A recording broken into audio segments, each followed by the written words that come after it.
So a rose dieta, or any kind of dieta, is when you sit with a plant and you're in silence. And the first thing she said to me was, trust the process. A rose does not reveal everything instantly. You know, we're all trying to find the answers to things in life. Like, who am I going to end up with? Am I going to have kids? What's the purpose of my life? What's my job going to be? Am I going to make money? Am I going to end up living in this place? Like, we all want these answers. We're so hungry for it. And the rose was like, imagine if I just unpetaled myself all instantly. I would lose my beauty. The beauty of the rose is the unpetaling. Petal by petal, she reveals herself.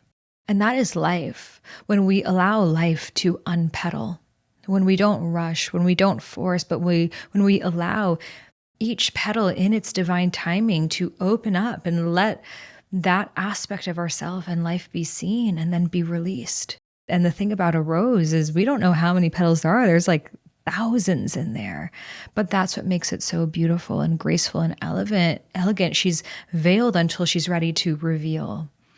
And so through that rose dieta, it sent me into this very deep love for India. Just flow, surrender, let go. Just flow, surrender, let go. I'm the one I've been waiting for. Just flow, surrender, let go. Just flow, surrender, let go. Just flow, surrender, let go. I'm the one I've been waiting for. Welcome back to the High Self Podcast. My name is Sahara Rose, and on this podcast, I love to talk about spirituality, the sacred feminine, but make it modern, grounded, fun, and relatable so it can actually serve your needs. So I just came back from a year of travel. I'm going to tell you all about it. And so many of you asked for a travel recap. And I figured instead of telling you like, I went here and I went there, I wanted to leave you with the essence of what this year brought me. And that is deeper on the path of the sacred feminine. So we're going to be talking about what is sacred feminine energy and these 7 laws that I've come up with of the sacred feminine. Now, these are energies or really pillars that I see that really embody that sacred feminine energy that I feel is so needed in the collective right now. So we're going to be diving into how we can actually embody these laws into our lives. So I'll tell you a little bit about the past year. And before we drop into this episode, be sure to hit subscribe wherever you're listening to this podcast. That is the best way to stay up to date on the latest episodes. We've got this in video format, so if you're just hearing my voice, be sure to also watch our fabulous outfits on video as well on Spotify, YouTube, or the Apple Store. This is the best way to stay in the flow with future conversations and also allows the podcast to reach more people. So hit subscribe so I can keep vibing with you on all future episodes. Now let's get into this one. So I was living in LA and I did something called a rose dieta. So a rose dieta, or any kind of dieta, is when you sit with a plant and you're in silence. So you're not talking to people, you're not working, you're not hanging out with people or going to the gym or anything like that. And you're really spending all of your time by yourself working with one plant. And the plant that I was working with was the rose, like the flower of a rose that, you know, you see at the grocery store in a beautiful flower field. And when you're working with one plant by itself, the energy of the plant begins to speak to you. So it's not plant medicine I'm really speaking about right now, but really using any plant like a rose or bamboo or, you know, there's so pretty much any plant you can do a dieta of. So I did one with the rose, and it was so crazy because as soon as I did the opening ceremony, I was guided by a shamaness, and as soon as I did that opening ceremony, I could feel the energy of the rose coming in. And the first thing she said to me was, trust the process. A rose does not reveal everything instantly. You know, we're all trying to find the answers to things in life. Like, who am I going to end up with? Am I going to have kids? What's the purpose of my life? What's my job going to be? Am I going to make money? Am I going to end up living in this place? Like, we all want these answers. We're so hungry for it. And the rose was like, imagine if I just unpetaled myself all instantly. I would lose my beauty. The beauty of the rose is the unpetaling. Petal by petal, she reveals herself. And that is life. When we allow life to unpetal, when we don't rush, when we don't force, but when we allow each petal in its divine timing to open up and let that aspect of ourselves and life be seen and then be released. And the thing about a rose is we don't know how many petals there are. There's like thousands in there, but that's what makes it so beautiful and graceful and elegant. She's veiled until she's ready to reveal. And so through that rose dieta, it sent me into this very deep love for India. And when I was 19 years old, my first love was from India, and I ended up going there with him and eventually moving to India, and we broke up and I stayed in India. And so I really feel like your first love like creates this imprint in your heart of what love is. And so I was like listening to this Bollywood music and just like feeling that love so deeply. And it started to guide me of go back to India. And India has always been a huge muse, I would say, of mine. It has given me so much creativity and abundance and blessings. And I lived in India for 2 years from the time I was 22 to 24, and then have been traveling back and forth to India for a few years after that. But then, the last time I had gone was 2018 when I shot my cookbook, Eat, Feel Fresh. And I hadn't gone since 2018 now. And so it was calling me to go back to India. And then I was invited to a wedding from one of my friends in college who I honestly had not really been keeping in touch with. And he invited me to this insane wedding in Udaipur, India, in Rajasthan. I was also watching this show called Hiramandi. Guys, if you want to just see like ostentatious, like gorgeous, like saris with colors and jewelry and the sets and the dance and the cinematography, it is like a feast for the feminine. Like it is so beautiful. It's on Netflix, I believe. And it's the stories of these courtesans in India who actually back in the day, the courtesans were poets and dancers and scholars, and they would actually teach the kings about like manners and culture. But then with the British rule, their class went down and they became akin to like sex workers. And so the show is about that. It's really beautifully shot. So I was watching this show, like listening to Bollywood music, feeling all this love, and then I'm invited to this wedding in India. It's incredible how life works. So I took that as a sign of like, yes, I absolutely need to go. And that was during the Rose Dieta.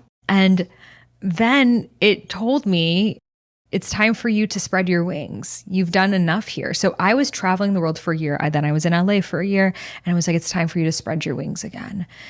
And I also wanted to connect more with my culture. I'm Persian. And so I wanted to also connect with that like Middle Eastern culture. And so I decided I'm going to go to Dubai.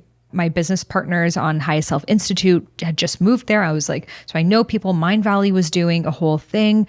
And so I was like, I'm going to move to Dubai and just see what happens. I mean, let me at least just test it out. And so by the end of the 10th day of the Rose Dieta, I was moving to Dubai, invited to a wedding in India, and packing up my things in storage. And this is what happens when you surrender to the path of the sacred feminine. It will take you places that you could have never imagined yourself. So I start packing up my stuff. I knew my chapter in that apartment was done. And it was this beautiful, I painted it like pink stucco, and it was like literally my dream home that I made.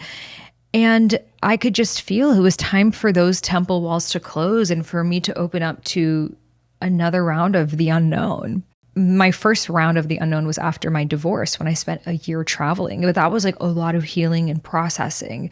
But now it was like, there's higher octaves awaiting you. So I go to Dubai, and it's so beautiful, like the restaurants, the spas, like they've done such an incredible job with what they have created. But after 3 months, I became super sick and I had really bad respiratory issues. I was getting like asthma attacks, which I've never gotten in my, I got them when I was like very, very young, like maybe 8 years old, never since then.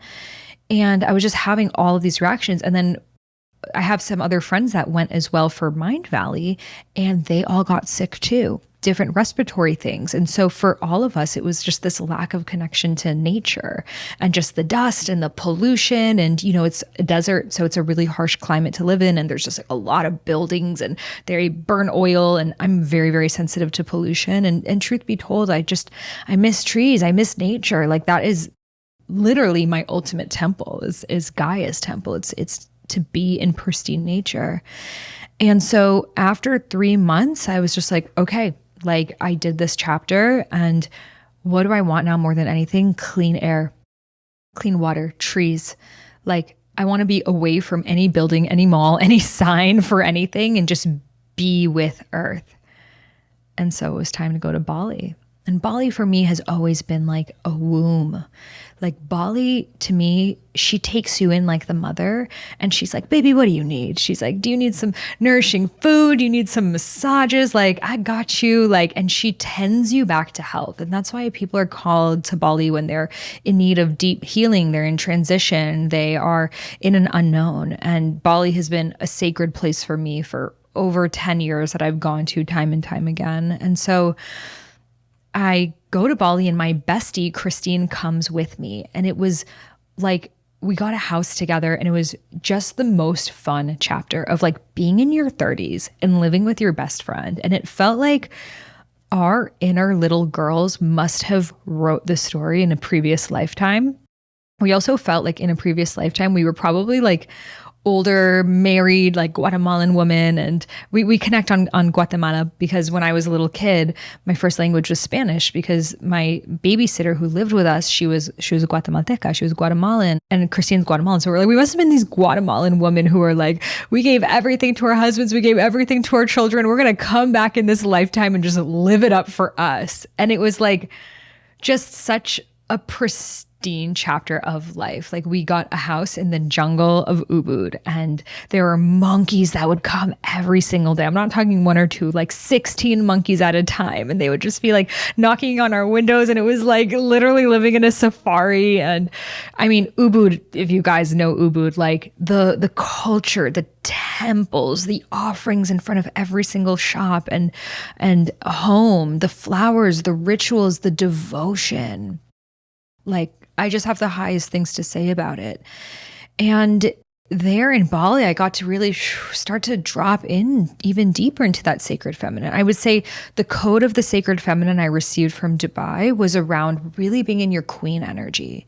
You know, the abayas are so beautiful there, the jewelry, they're so elegant. They really practice the art of adornment. So to wear jewelry, to allow yourself to look like this sacred site. And I really feel Middle Eastern women really embody that energy so well as Indian women. Like everything is just to the T, and elevated me because in LA, I kind of just wore workout clothes all the time. I, hair in a messy bun, especially like I was just working all the time. Like I was either like on this podcast or like alone in my apartment. And so being in Dubai was like, oh, I'm going to this event. I'm going to this gorgeous opulent restaurant. Like it got me more used to just dressing up on a daily basis and being in this queen frequency of like, you open up the car door and it's like, it's very Cleopatra vibes. And that's a beautiful aspect of the sacred feminine.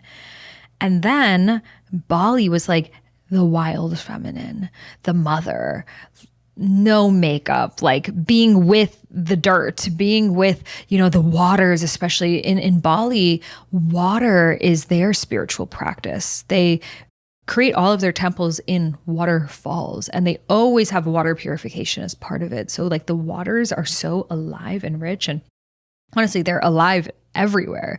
But when you give extra attention to something, you bring it to life. That's what like altars are. I could just have a table with some ornaments on it. That's not an altar. An altar is what I've given life to. And that's what the feminine does. The feminine gives life to things. It's like, oh, this isn't a statue. This is a deity. Do you see the energetic difference there? To give life to things. So in Bali, it was so much about reverence, about just this devotion. And it just allowed me to just kind of like unwash, undo, come back to the roots. So then a dream I've always had was to study Indian classical dance. I love the mudras, the way that they move. It's just like, I always have just like naturally danced like that. And so I wanted to actually formally study it. And so there was this woman called Kalina Shakti, and she has a school called Shakti School of Dance. And I decided I've loved watching her dance for so long. I'm going to go to Rajasthan where she's teaching in this temple in Pushkar, and I'm going to do this. And so I was in India. I forgot to mention to you while I went to Dubai, I went to India to that wedding. Oh my God. Can we take a second for that wedding? I'm going to put some pictures of the wedding while we're talking about it. The outfits. It was like, do you know what's so crazy? I was watching that show here on Monday I was telling you.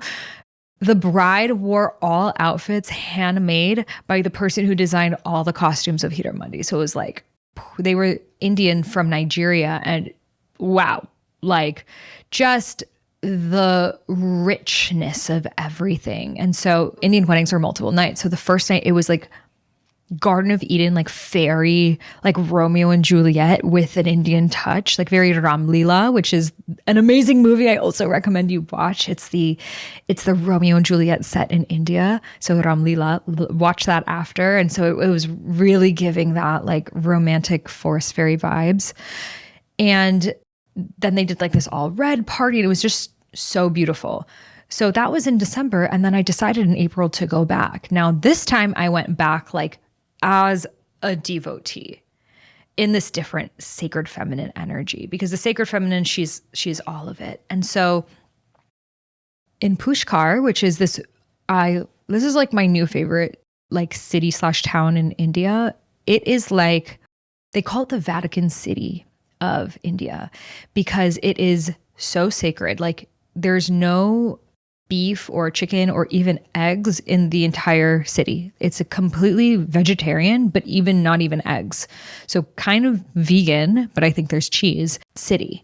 And there are thousands of temples. I kid you not. And there's this gorgeous lake in the middle. And so it reminded me of being by the Ganga, the sacred river, but much more peaceful, much less people. And it's the only Brahma temple in the entire world. So Brahma is the creator of the universe. So Brahma created, Vishnu preserved, and Shiva destroys. And so, all three are, creation, sustenance, destruction. There's cycles of life. So Brahma, and this is the only place of Brahma, it's a beautiful seed of creation, seed of setting what it is this next chapter is about, what it is that you are calling into fruition. And so all around it, there's temples, and then even all around the outside. So I go and I'm doing this training, and I'm just walking around, like going into the different shops, and the jewelry there, it was so just like a different kind of opulent. Like Dubai opulence is like glam, flashy, diamonds, like designer, which is not really my thing. I don't personally even believe in designers because it's all marketing. But what I saw in India is like handmade, rustic, like bronze, like sacred, like you look like a true sacred site. And it's not expensive. It's not about any kind of brand to show how much money you have. It's like genuine, like of the earth. And so I was just blown away. I was so inspired by the artisans there and the fabrics. If you're ever looking to start a fashion line, like that is a really good place because there's so much organic textiles, and so many fashion brands also go there to shoot. I will show some of my photos I took there. And so I met this amazing gypsy man named Narendra, and he was a photographer. And so we ended up going all around Pushkar doing the most epic shots. And then we're like, let's just keep exploring. We were just having so much fun. And then so him and I we would go around, like drive on his little moped and go up mountains. And he would take me to these like off the beaten path temples that I'll play this one video here right now. This temple door open and hundreds of babas. Those are like a Hindu version of a devotee, like a monk. So hundreds of them came out of this meditation. I was right there, and they were so happy to see me. They're like, hello. I'm like, Jai Mata Di. They're like, Jai. I'm like, Hari Om, Om Namah Shivaya, Om Namah Shivaya. We're just like, it was so beautiful and real, like there's no tourists there whatsoever. And I felt very, very safe, by the way, in Pushkar, very safe. And we would go to all these like different temples, and it was just, I love temples because it's so important for us to go places that remind us of the majesty of the world. Like we need that sense of wonder. And temples literally are created structurally to put you in a different vibration. So when you go to a Shiva temple, you're going to feel that strength of Shiva. When you go to a Lakshmi temple, you're going to feel her abundance. When you go to, if we're going to talk about Egypt, when you go to an Isis temple, you can feel that alchemy and resurrection. When you go to the Sekhmet temple, you can feel that, sacred feminine rage transmuted into justice. So they all have their own frequency based on where they were built, like the longitude, latitude, how they were built, the material it was built with, the prayers, the intentions, and the fact that it's been there for thousands of years for that intention being seeded into it. So I'm like the ultimate temple whore. Like I could dedicate my life to just going to temples. I can't get enough. And it just reminds me how small my problems are. So I was just like, I went there for the dance and I loved the dance. It was very hard. I will say that. I don't think it's my Dharma. I feel like I need to stick more with my belly dancing, but I love the mudras, but I won't be performing this for you guys anytime soon. It was Odissi classical dance, but it's like really hard. It's a discipline. I have so much more respect for people doing that. It's like, wow. But I kind of learned about myself. I like more free flow dancing, I would say. It was a bit structured for me, but going to the temples there, it was like, you go for one thing and then that's the path of the sacred feminine. Have your desire, but let life show you. And so my desire was, I want to dance like the Hiramundi girls, And then what path showed me was like on your knees in prayer. And so I was just in temples for hours a day, just listening, speaking, communing, and every temple has their own ritual. And it was so incredible. I would, kind of watch how people were offering the milk to the Shiva Lingam. So the Shiva Lingam is like the phallic structure of Lord Shiva, and it's a very sacred site, representing the strength of the divine masculine. You give it milk to honor it. And so I was working a lot with Shiva because at this point, I'm really calling in true sacred union. Like I feel like I've had enough experiences of dating that I'm good. And it's been months now that I've been out of dating. And just, this is a whole separate topic, but in my experience, just dating a bunch of people doesn't lead to true love. I really believe it's just inner preparation. And like really listening to where God is taking you. And in that journey, which is really the journey about your own becoming, you align with the right person at the right time. So my focus is devotion. And I trust that that will lead me to the right relationship. And so I was working a lot with Shiva of like, what is my relationship with the divine masculine? What are pains I've held on around feeling unmet, disappointed in the masculine, and really sitting with that and giving that to Shiva and like reminding myself the beauty of the masculine, how much we inherently desire that masculine consciousness as the sacred feminine. I feel sometimes we become so good at doing things on our own because we've had to. We haven't had anyone to take care of things for us. Or, people are like, just like, let the man do it. It's like, who, where? And even for a lot of women in relationships, they can't fully trust that their partner will show up.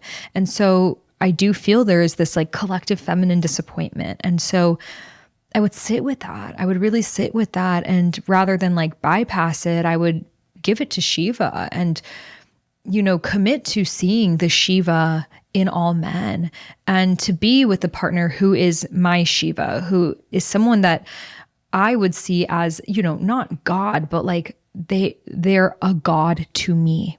And I really feel that that's important in partnership, to see each other as deities to one another. You are each other's consorts, in Hinduism. Every deity has their opposing counterpart.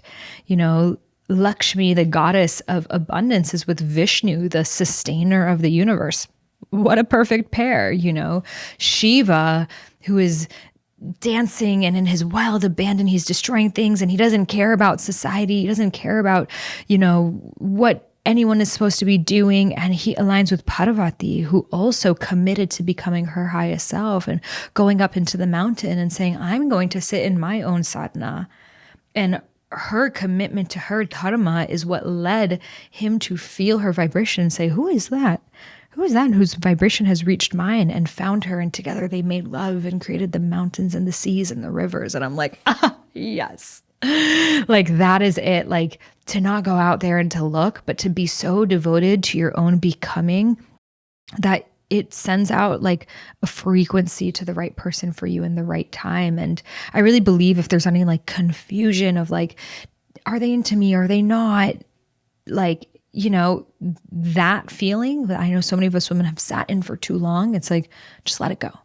Just let it go, because the sacred feminine is not here to convince anyone. I really believe your masculine counterpart will feel your frequency and find you when the time is ready.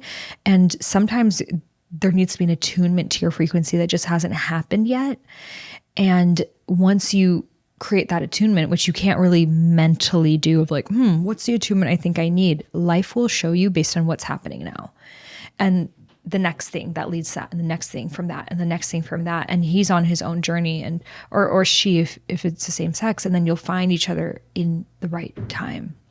And so India for me was really around that. It was really around heart healing, which is one of the laws of the sacred feminine. I feel like this actually has turned into my lessons of travel. So I will do another full episode on the 7 laws, because it will really take me a solid amount of time to go through them, but I'm weaving in the teachings of them in while I'm telling these stories, while they're fresh, as you guys requested. So every country has a different impact on us. And for whatever reason in my life, India has been the place that I experienced like heartbreak and like turbulence. And like, I don't know if it's the Bollywood, it's like, it becomes very dramatic for me. So I had a little bit of heartbreak in India, a little bit of a turbulence there. And once again, it showed me that titrate my love. You know, as the feminine, we have so much love to give. And the word titration means instead of giving all of our love right now, instead of being like, oh my God, like I met this person and like we just want to feel in love. So we like go there. We're like, we can't help it. We're just so excited, you know? And to let it simmer for a little bit, to not like even to ourselves of like, oh my God, I'm in love, because then that feeling can feel really addicting. And then we don't look at all the ways that it might not work, might not be an actual genuine fit. And then we actually set ourselves up for more heartbreak. But instead, when we can titrate our love, when we can be like, this is interesting, but is this right for me? Is this in alignment with my values? Is this person desiring a relationship? Are they desiring a similar kind of relationship to me? Like, could this actually work? Like giving ourselves that masculine from ourselves is so important to protect our hearts. And I feel oftentimes as women, we can get really caught up in our emotions. And I feel like sometimes we think, oh, well, that's what the feminine is. Like the feminine is just pure emotion. Like, you know, we're up, we're down, we're moody.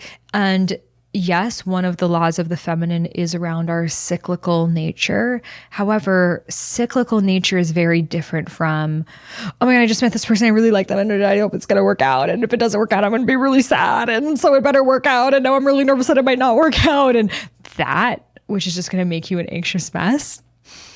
If the kind of wet he's making is tears, then he's not for you. Versus like, what would the queen do? Would the queen be like, oh my God, I just met this guy. Like, I hope it works, but if not, like, I'm going to be like so sad. Like, no.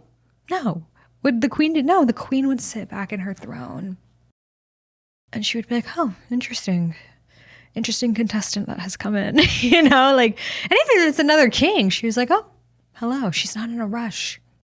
She's not trying to make anything happen.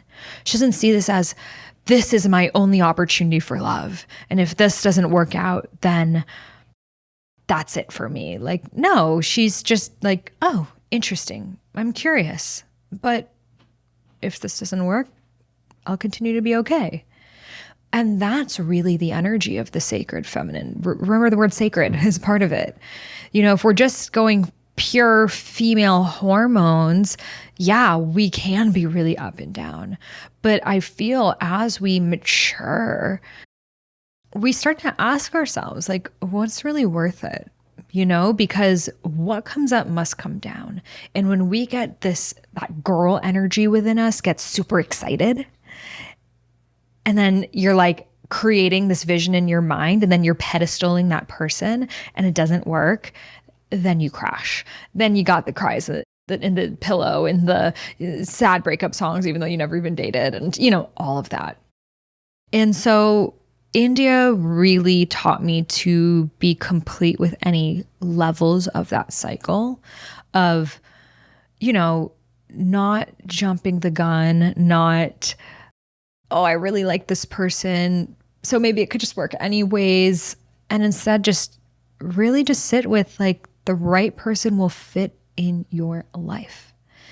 And so, of course, India had to bring all of that up. And I was like, okay, chapter complete. As I left, the war was breaking out with Pakistan. So it was like kind of a scary time. And oh my gosh, guys, typical me. So I was supposed to be in India for 2 weeks. And so I got my return flight for 2 weeks to go back to Bali.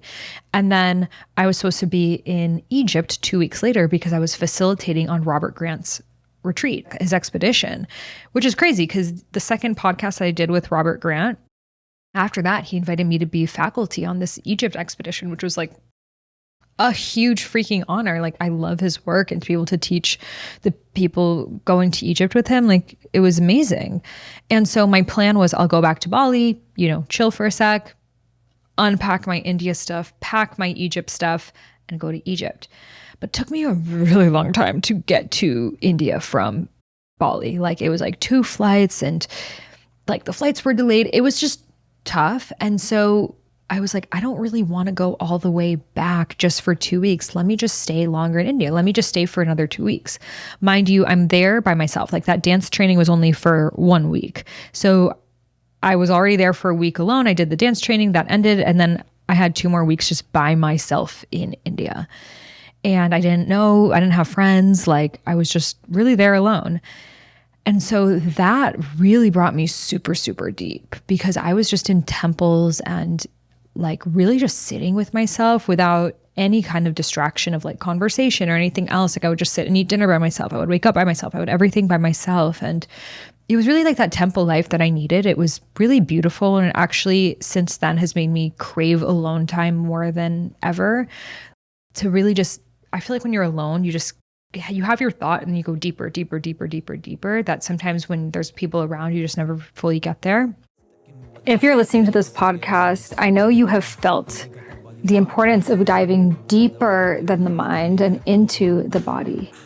Because let's be real, even in spirituality, it can be overwhelming trying to figure everything out. And the truth is, we're not here to master every single spiritual system, but we're here to feel and to live our best lives. And that happens through embodiment. So embodiment is the spiritual path of the feminine. It is not to leave the body, but rather to be so deeply immersed in her that you feel your sensuality, your radiance, your joy, your desires, your love. And you're also not afraid of feeling your anger or sadness that may be holding you back from becoming your full spectrum self. So embodiment was the missing key to my own spiritual practice. And after my divorce, when I was in so much pain, I created what I call the Triple E method, which stands for emote, embody, and express. So I have created a free 3-day embodiment mini course that guides you through what embodiment is, how to use the Triple E method, and you get to watch me coach someone live using this method. So I have created a program called the Certified Embodiment Program at the Highest Self Institute, my school. And it has been so remarkable, the shifts that we have seen happen behind the scenes. People overcoming lifelong patterns, feelings of scarcity, body image, heartbreak, and in one session completely shift and blossom into their most radiant, joyful, sensual, and embodied selves. So this is why I have now wanted to make available for you to see the session in real life. So whether you want to dive deeper into your own embodiment journey and finally clear some of the things that you are holding on to so you can really radiate at your most goddess, shiny self, or you even might feel ready to step into your path as a certified embodiment coach, this mini course is for you. So you can find the link in the show notes, and I'm so excited to invite you there. So I ended up being in India for a month. And from there, I went to Egypt. Mind you, I did not have Egypt stuff. And so I go to Egypt, the war's breaking out, and it was like perfect timing. That's the path of the feminine. It's like I had the full like death and rebirth, healing of the heart in India, and now I'm in Egypt. And now stepping into Egypt, it was like a completely different vibration. So India, energetically, it has a lot going on. There's so many people everywhere you go, especially in the cities like Bombay. Like it's madness. If you think New York City is crazy, guys, it's like 100 times more crazy. It is the most chaotic city I've been in my entire life. Bombay, not Pushkar, but Bombay. And that's what the locals call it. They still call it Bombay, not Mumbai. Apparently Bombay is a feeling, Mumbai is a city, is what I've learned. And so like there's honking everywhere and it's just like, they're selling you things and I love it. I freaking love it, but it's a lot on the nervous system. Oh my gosh. And I went down to where Shantaram was shot. If you guys have read the book Shantaram, such a good one. And it became a show on Apple TV. So I went to the slums. I got a tour of the slums, the Dharavi slum, which is the world's largest slum. If you just Google it, someone of the slum will give you the tour. So I did that. I mean, I did so many things. I went to the Hare Krishna temple. Like I made the most of my experience. And then I was ready to go to Egypt, and it's completely different vibration. It's like barren desert, so much like space between things, like a quietness to it. And Cairo for me, it felt like a vacation after being in Bombay for those extra 2 weeks. I was like, it's so peaceful here, in comparison, even though Cairo is still a massive city.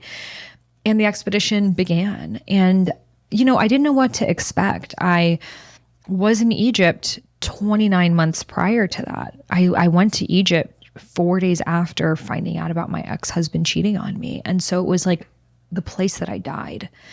And I didn't realize it until then that it was 29 months. 29. How many days are in a lunar cycle? 29. How many degrees are in an astrological sign? 29. So 29 is a full cycle. And it was like a full cycle of 29 months of being there. And so I was just expecting, I'm here in Egypt to teach. And it sent me into such a deep mystery school. Like, let me just say, it was really my initiation into the path of the priestess. Egypt just has its own consciousness. When you are there, it is working with you. There is such a level of aliveness to the temples there, to the pyramids there.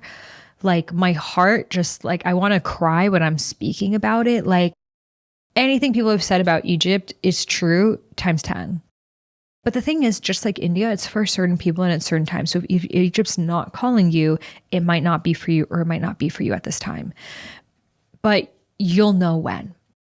And so just being in these temples and seeing these hieroglyphics, it was like they're speaking to me and they're telling me what I need to know about my life and the snake and the darkness, and looking at that shadow eye to eye and no longer being afraid of it, but rather dancing with the snake and becoming integrated with the snake. So you were no longer in this naive maiden consciousness of like, oh, there's no darkness. Like, I don't believe in darkness. I just trust. I'm just going to fully trust. No, because we need to mature out of that into true priestess consciousness. And that priestess consciousness knows, yes, there is darkness, there is deception, there is betrayal, but I'm not afraid to look at it. And so when we've gone through betrayal, so often we're so afraid that it's going to happen again. And so we create all this armor. But when we integrate that shadow, that darkness within ourselves, we're no longer afraid of anything, because the truth is, no one can really lie to you. They're only lying to themselves. Truth always comes out. Thank Mott for that.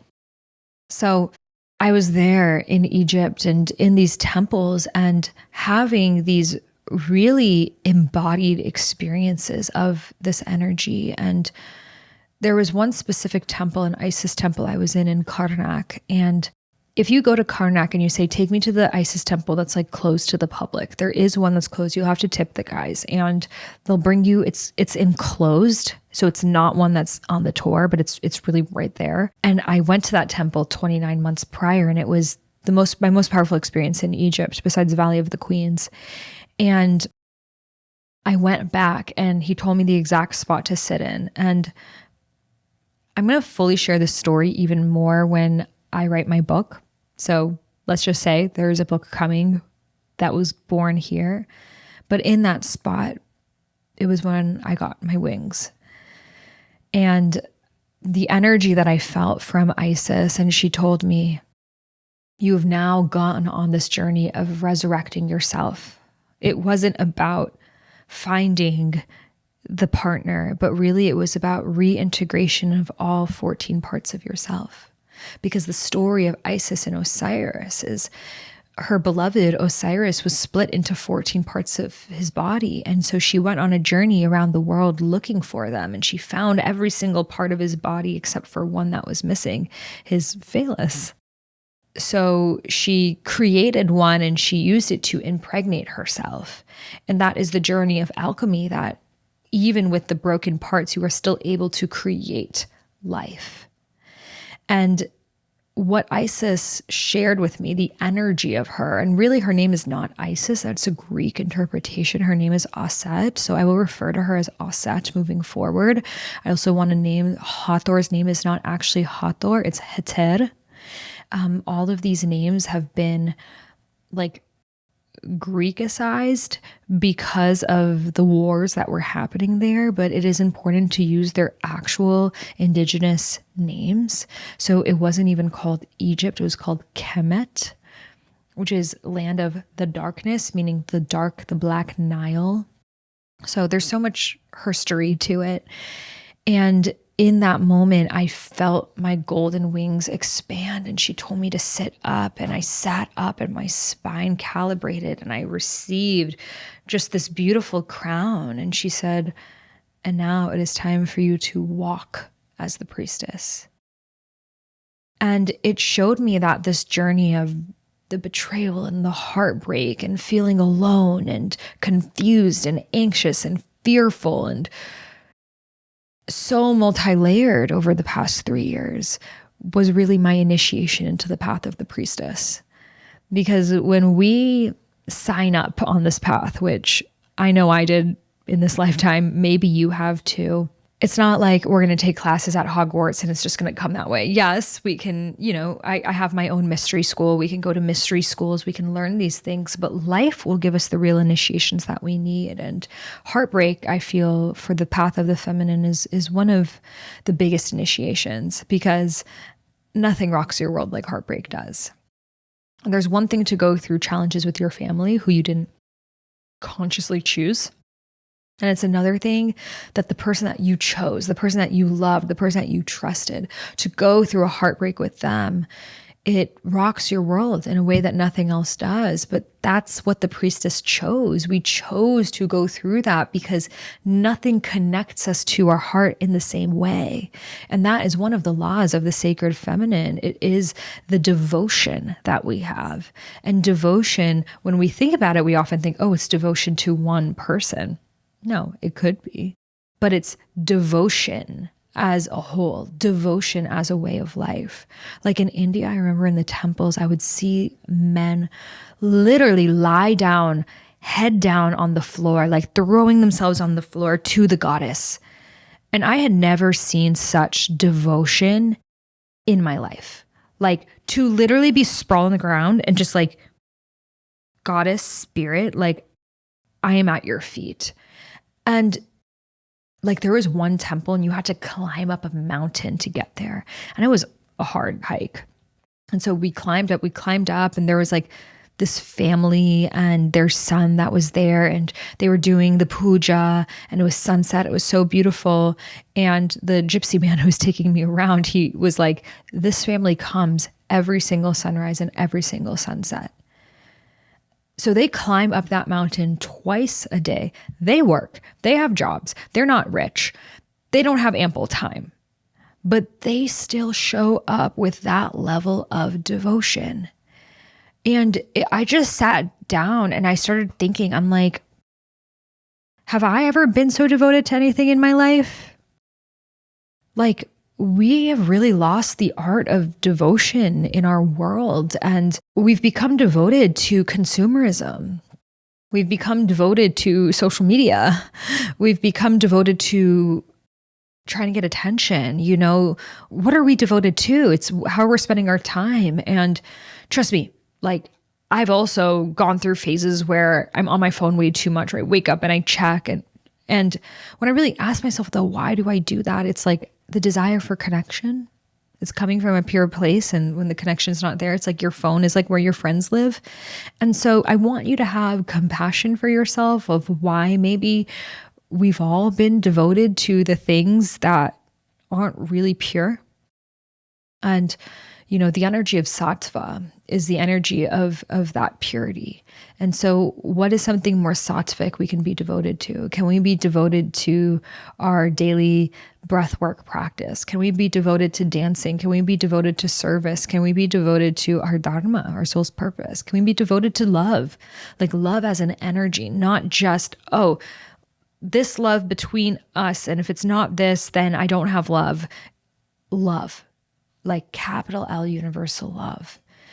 And so devotion is such a sacred path of the feminine, because devotion is that energy of the heart and to be connected to something that is beyond us. And that's really the path of the priestess coming back to Egypt. That priestess was devoted to not just creating temples, but being the temple. Like she is the embodiment of the temple, that people who are even in her energy field will have an elevated consciousness simply from how she carries herself, how she shows up. It's purely energetic. Certain friends, like when you leave hanging out with them, sometimes you feel more expansive, you feel inspired, you feel in love, you feel joyful, or you feel depleted, you feel anxious, you feel depressed. And just noticing, we all give off energy. And yeah, sometimes we have our complaining moments and, we want to just let it out. But can we then bring it up? When you sit with a medicine, you go down at first, you see the shadows. It can be very intense, but the medicine has a way of, now you saw all that darkness and let's bring it to light. And can we be that? Can we embody that energy? That's what alchemy is. The priestesses were going into the darkness, going into the heartbreak, going into the pain, the betrayal, the abuse, like the hardest things of lives, and alchemizing them, transforming them into something beautiful. And I really have been walking the path of the alchemist. I know many of you have as well. And Egypt for me was really this anchoring. It was there in Egypt that all these codes and remembrances started coming through, like deep remembrances of my lifetimes as a priestess. And I'll do a whole other podcast on what happened in the Heter, the Hathor temple, because that was just something beyond. And I started writing my next book, my 5th book. And I won't share the title. It's a working title. It just started coming through. It was actually through channeling. I just started recording myself speaking. It was just blah, blah, blah, blah, blah. And like I would be at the temples in Egypt, like not listening to the tour guide, just going off on my own and just like sharing this. And I did a lot of spoken word poetry there as well. So if you scroll down on my Instagram from May, the month of May, you'll see that. And I'll reshare more of it here as I release this episode. So it was almost like I needed to go into another layer of the darkness in India around the heart to fully step into now this new octave. And that's always how it works. Whenever you have a down, know that there is an up. And you can say, whenever there's an up, there's a down. And then whenever there's an up, just like, it's not embrace yourself. It's just going to refine. When we look at the stages of alchemy, refinement is one of the stages. Like, yes, you create something and then you refine it. Like I could write a book and then I edit the book. And then so that might feel like a down, but it's actually so you can have an even better book, have an even better relationship, have an even better career, etc. And so the feminine moves in spirals. That is the nature of the sacred feminine. It's not in, I was here and now I'm there. So much of this modern manifestation space is hyper masculine. It's like, you want this, create a vision board and, write it all down and the universe will provide it for you. Like, command it from the universe. It's like, command from who? I command you to give me this. God is like, bitch, I gave you life. Cute. It's like, imagine if your child, I command you, mother, give me that toy. I want that toy and I command it. Like, what kind of word is that? Again, everyone has their own thing. It's just, I don't believe in how most of the manifestation space is sharing. I feel it's a lot of just consumerism repackaged and really entry-level spirituality that I think can help people when they go from feeling very like out of control of life. You know, if you're out of control, but if you hate your job, you hate your friends, you hate your colleagues, you hate your partner, you don't even have a partner, whatever. Life sucks. And then it's like, oh, you can manifest anything. It's like, oh, I can. It's possible. I can change things. I can choose things. Whoa. And so it brings you up an octave. And that's what I feel like a lot of that stuff is good for. But then eventually you realize, like, who's manifesting these things? Like, why am I manifesting these things? Like, am I even manifesting these things, or am I just telling myself this to make myself feel better? I'll do a whole other podcast about that. I did a video about this, about why I don't believe in like manifestation as we're taught it. And definitely was a controversial take, but imagine if you manifested everything you wanted in your life when you were 20 years old. Would you be happy right now? No. What you are calling in will evolve and will change. And there are things that you really want that you're not getting, that one day you'll be very grateful that you're not getting, because you don't know the full plan. Only God knows. Only your highest self and consciousness and spirit guides and ancestors and everyone watching over you knows. And even it's not set in stone on top of that. So instead of manifest, let's Godifest. Let's allow. Let's co-create. Let's dance with the universe. And this is one of the laws of the sacred feminine as well, that we're not pushing, we're not trying to force, but rather we're dancing with life. Oh, I desire this. This would be lovely to have. But now life is showing me this. So in the salsa dance, you know, I step forward, they step back, and then we switch and we keep it moving and we're bouncing off each other's energy. And then, you know, God Daddy puts his arm up and I'm like, okay, I guess it's time to spin. And then I'm spinning and I'm like, oh, more spins. Oh, okay. Another spin, another spin, another spin. Oh, okay. Whoa. I didn't know I could do that many spins. Wow. Now I'm seeing the room in a whole new way. Oh my God. And now you just dipped me. Oh my God. I feel so held. Like, that is how we get to be with the universe. Like, let it be a salsa dance, you know, let it be something that's beautiful and seductive. And you don't want to fucking control a salsa dance. Wouldn't be quite masculine to control the salsa dance. It's the man that leads. And in life, what if we took that feminine approach and we let Sky Daddy take care of the rest? Of like, oh, it would be so nice to do bachata now. And Sky Daddy's like, no le digas a nadie lo mucho que te quiero. If any Aventura friends, you know what's up. So let Sky Daddy co-create with you. Like, yes, have your desires, have your things, and then like see how it turns out. Notice what's coming to you and then keep dancing with that. And I know what you guys are saying. Well, my human design. Okay. Someone in the 80s named Ra was awake for a week and, you know, he channeled the system. And I found it helpful to know I'm a projector. I resonate with being a projector. However, if I made everything in my life limited based on what Ra said in his 7-day, whatever was happening, spiritual bender, I would not be here right now. And I just feel like that's just another form of control that we have as spiritual people, of like, oh, but my human design said, is human design the Bible? Also, is even the Bible the Bible? Like, nothing's the Bible. Bible? You know, like, only nature, and nature changes all the time. And what works here won't work there. And what worked for you before won't work for you later. And that's another law of the sacred feminine. By the way, these laws are also very fluid laws. Please don't take them to heart. Like, it has to be this way. No, because one of the laws is everything is a paradox. Like, the advice that worked for you at one point will stop working for you one day until it starts working for you again, but then maybe a little smidge of it. Like, everyone's life is so unique that I can't even give advice for everyone's life, because there might be a little aspect of what I said that works for you and then an aspect that doesn't. And it's like, pick and choose. It's a buffet, you know, and some parts of it we choose and some parts of it we don't. And so ultimately, we're all just here sharing what's worked for us in the past, and what will work for us in the future, we will only know in the present moment, which is another one of the sacred feminine laws of being in that present moment experience, the trust.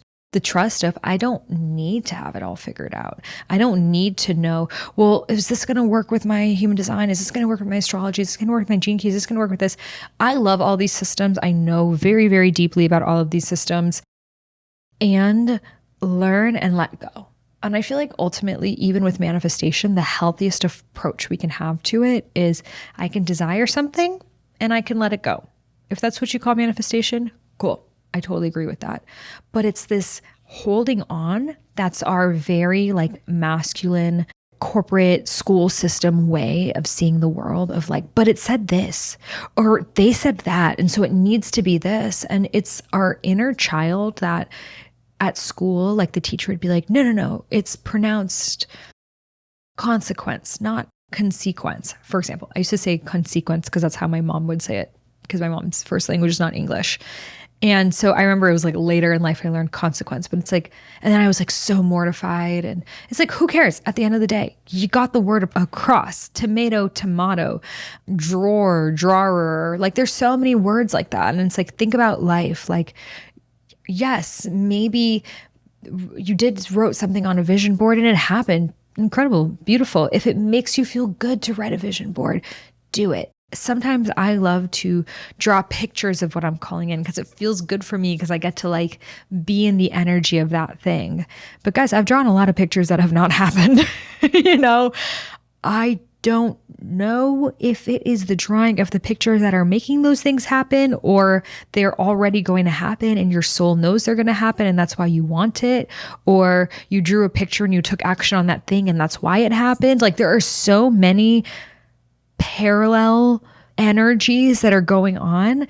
And so the sacred feminine is like, yes, and if it makes you feel good to pull tarot cards for every question of your life, do it. But if it's become a limitation that you can't make decisions, throw the tarot cards away.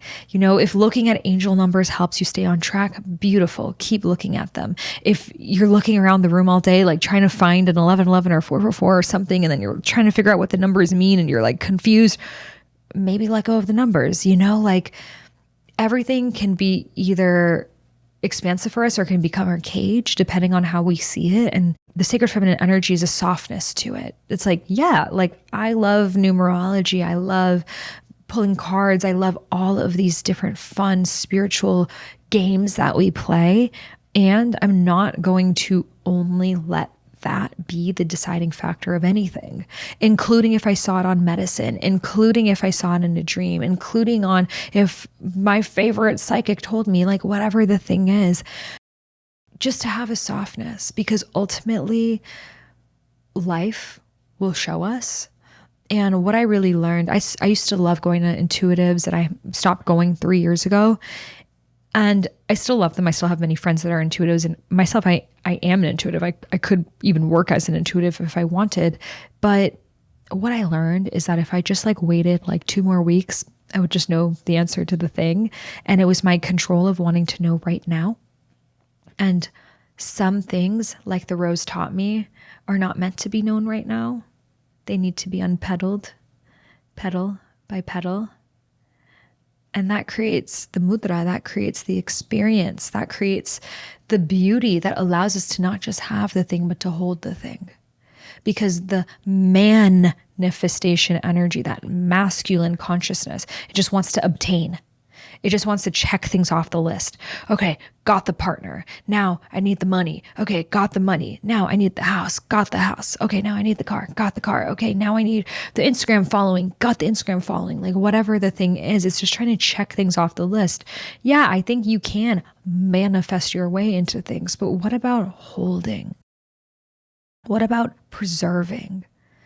Like Burning Man just happened, and this could be a whole other podcast. I went to Burning Man 6 years ago. I'll never go back. I don't believe it's what the world needs, the energy of a burning man. What we really need is the watering woman. We need what is regenerative. We need what is sustainable. We need what builds. There is enough burning of the world happening right now. The Amazon's burning, wars are burning, people are burning. There's so much collective fire energy. We don't need more of that. We need more of the water to wash away and then the earth to rebuild. And so that is the quality of the sacred feminine. She's like, I see it all. I'm not afraid of the fire. I will dance with the fire if need be, but I'm not here to add more fuel to the fire. When you guys are done fighting, let's actually build. That to me is where I desire to put my energy, in things that are regenerative, the things that last. And something as simple as like with friendships, like I desire friendships that I am going to grow old with. Like, and I show up for my friendships in that way. With partnership, like I mentioned, like something that the love and the energy I'm pouring in is something that's building something greater than us. With this podcast, like why did I choose a podcast out of all the things? 8 years ago, I knew if I'm sharing, I want something that it builds over time and someone can go back. Like you guys can go back to my episodes from 2017 and listen to it. And so I invite you to think of how can I have more of this regenerative building energy. And it's funny because we think sacred feminine is just, being only in the softness. No, it's also strength. It's also creation. Like who creates life? The feminine. So the energy of creating anything, birthing your projects, birthing your books, birthing your ideas, birthing your business, that is all through sacred feminine energy. She's like, yeah, like I have so much power, but I'm not going to just waste it on a stupid fight or confrontation like a lot of the unconscious masculine does. She's like, I have a lot of energy and I'm going to build a freaking new human with it. Mad respect, and can we see how precious our energy is? Can we be more discerning with our energy? I feel like that's really the elevation of stepping into that sacred feminine energy, instead of just like we waste our energy so much on like trying to get attention of people, trying to get approval of people, trying to get people to like us. For what? Okay, you get it. You got it. Now what? What do you do? Like anyone you had to manipulate your way to get their energy or attention or approval of, it's not going to last. It's not regenerative and it's not authentic. And so instead, just be you. Coming back to the energy of devotion. Who are you devoted to? What are you devoted to? Be devoted to your highest self and becoming her every single day. And then the right people will see you. The people who understand themselves will understand you. The people who feel themselves will feel you. And so you don't need to explain or contort or try to get. It will all just come into this beautiful equilibrium where you have your soul friends that get you on a soul level, where you're with your partner that you don't have to diminish your light for. You don't have to step into mother or healer for, where you're living in your sanctuary, creating your temple. And these are things we can start doing right now. Like right now, I'm moving back to LA after this year of travel. And so let me just finish the travel story. So Egypt, start writing the book. I get back to Bali and I got really sick. I had a really, really bad flu for a month.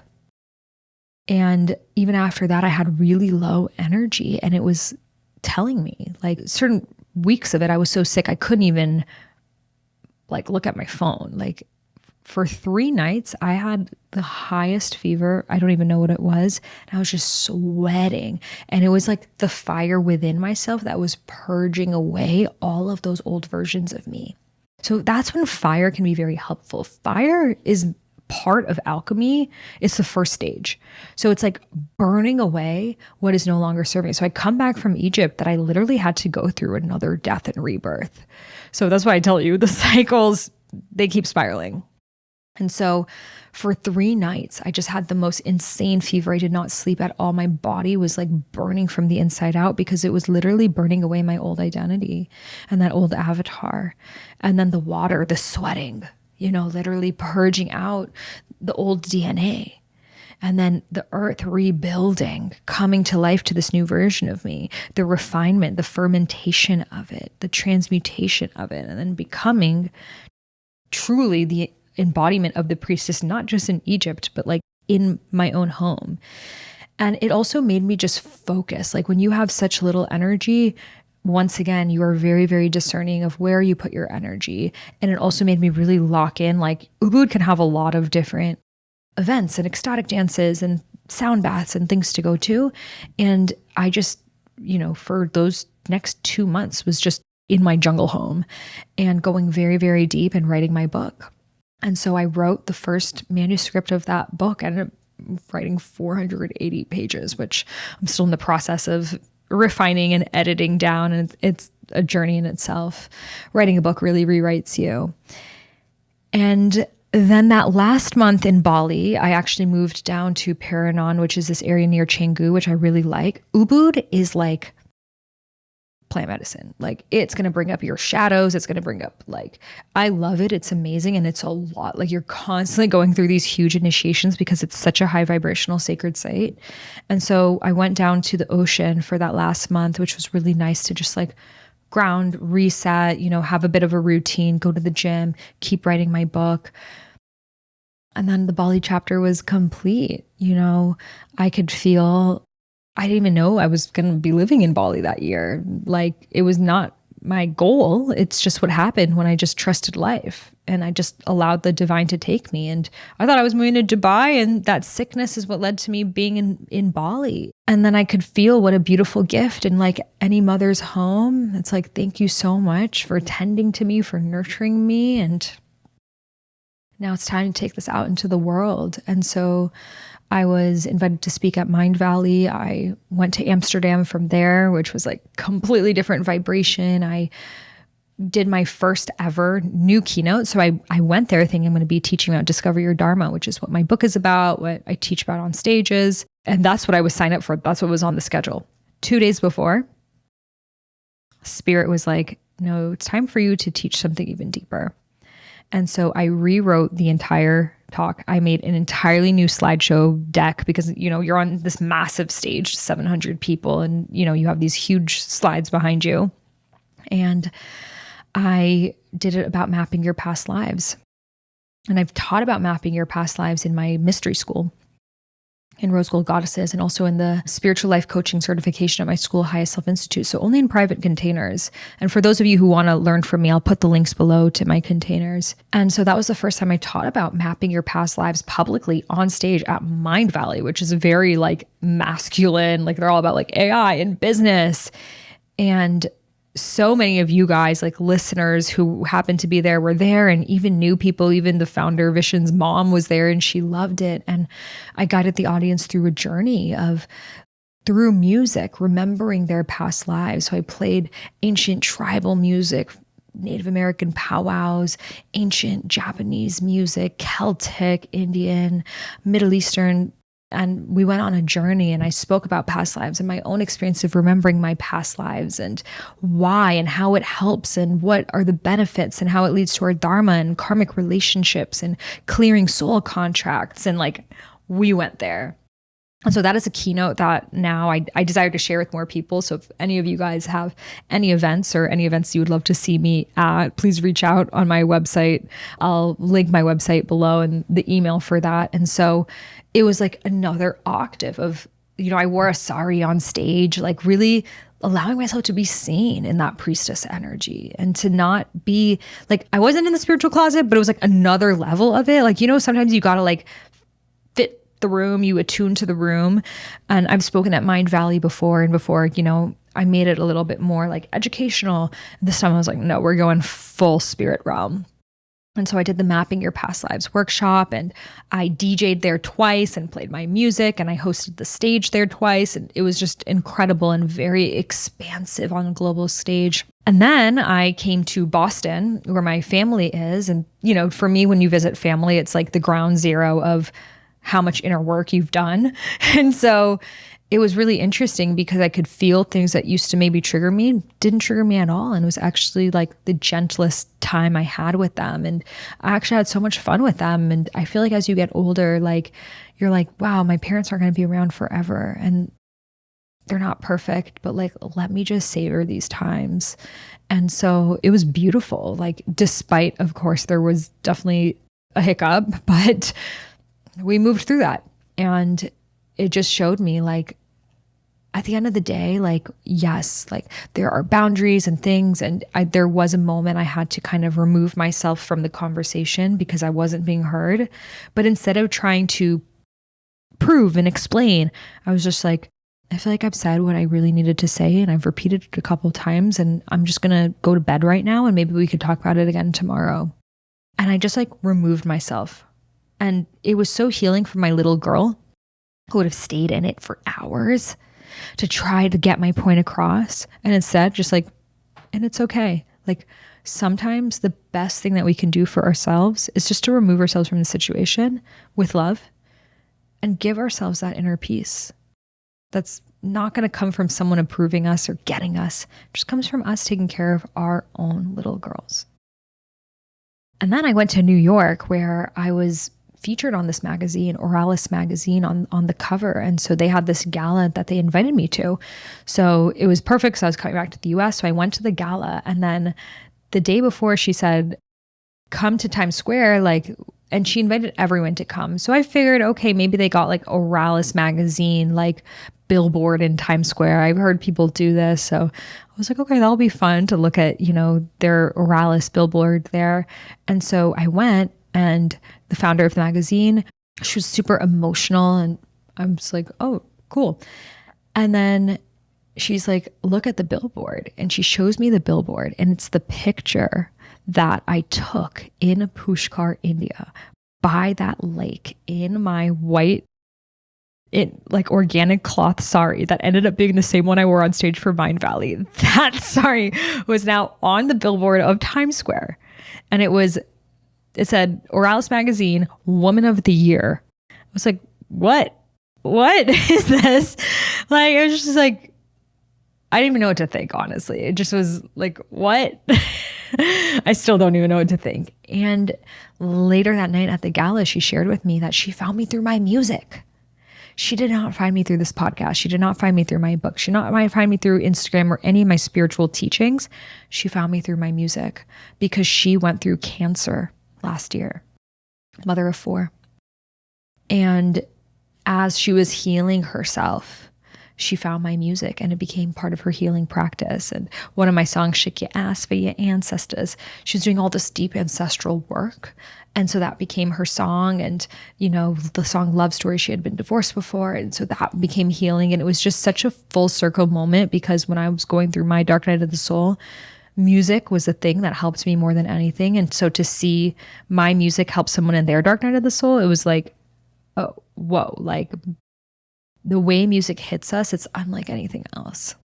And so it was through my music, which also my music was the thing that was like, doesn't fit in the box. Like it's confusing for people. Like it doesn't make sense. Like I'm a spiritual author and podcast host and teacher. And like now I'm making Afrobeats music. And a lot of people told me like, don't do it. And, you know, before I was like, maybe I should do it under an alias or something. And then eventually I was just like, no, I can't even think of another name. Like there's no ChatGPT back then. So I was just like, whatever, I'm just going to put it under my name. And rather than it being the thing that was like off and confusing, it was actually the thing that brought new people in through the music, that then they found the podcasts and the books, and it's all interconnected because it's all the same message of embodying your highest self, of seeing yourself as a sacred site. And so I share this because you are allowed to be multidimensional. You can be ratchet, you can be spiritual, you can be badass, you can be sattvic, you can be everything in between. And please don't let the patriarchy make you feel like you need to fit inside of a box or a mold to be understood. Because the truth is, someone who's one-dimensional is not really being authentic. We are all wearing multiple hats every single day. We all listen to music. We all send our friends funny memes. We all fall in love. We all get angry. We all have all of these different sides to ourselves. So let those sides of you be seen, because you never know, like those two pieces might be the two pieces that help someone else feel deeply seen and connected to you. And so it was my music that led to the Woman of the Year award. And I just feel like that, like allow that to just be a little permission slip for you of the thing that feels outside the box, weird, it doesn't fit in, it's going to confuse people. Do that thing because it actually might lead to the biggest opportunities in your life. So after New York, I came to LA. I got like an Airbnb for a month. I hadn't been back in a year. A year had passed and I was like, okay, like, let me catch your vibe. Like the fires had happened. What is it like? And it just felt so wonderful. First of all, just being with my dog again. And my dog Chai was with my mom. And just being with my dog again, it was like the purest love. Like his love is a temple, truly, the temple of love. And seeing old friends, like friends I've had for 8 years, people I have so much history with. And it just became super evident and clear, like it's time for me to move back. Like it's time for me to plant my roots here and to create my temple of my home. And something simple, like I feel like spending so much time in Bali and India and in Egypt really humbled me. I would think previous version of me in LA, I had my pink apartment, my pink car, like I was doing it up. And I feel like now I'm like, I really don't need much, like just a small, cute little place where I feel at peace and to write this book and to let it come to life and to listen to the book and ask her what she wants to say. And so this has been my journey this year on the path of the sacred feminine. And I hope this showed you with my own stories of how when you trust the unknown, you are taken places you could have never imagined. How life is a spiral, you start somewhere and you go on this journey and you end up back to where you were, but as an entirely new version of yourself. That you are the temple, that you are the sacred site.